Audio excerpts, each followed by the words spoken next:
Narito ang iba't ibang uri ng tira sa dikit.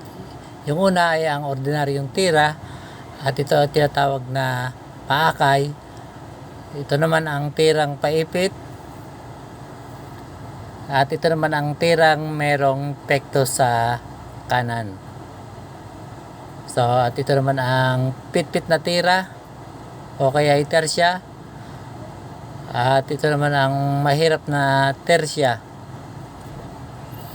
At ito ang tinatawag nating pinang tersya, pinang dikit. At ito naman tapatan na, pinina rin yan.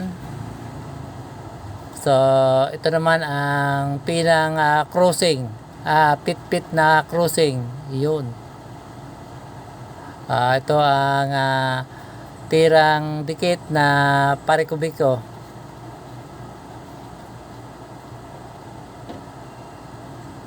At ito na ang tira ring paakay. At ito naman ang tirang papina. At ang sumunod ay ang pitpit o tersya. Ito naman ang ating mga slow motion para makita natin kung paano pinapahulog yan. So ito yung ating paakay.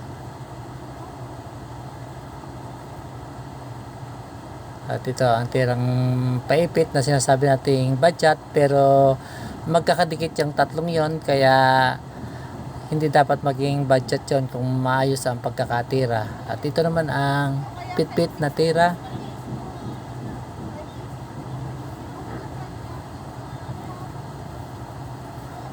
Pinina pa natin yan na pitpit.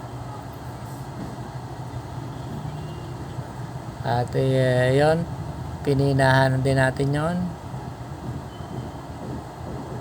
Pina pang isang malupit.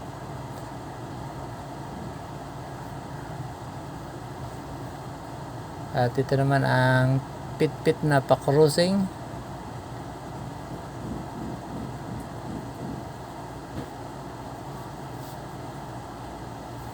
At ito pa naman ang isang crossing pa rin na nasa pagitan ng dalawang pitya.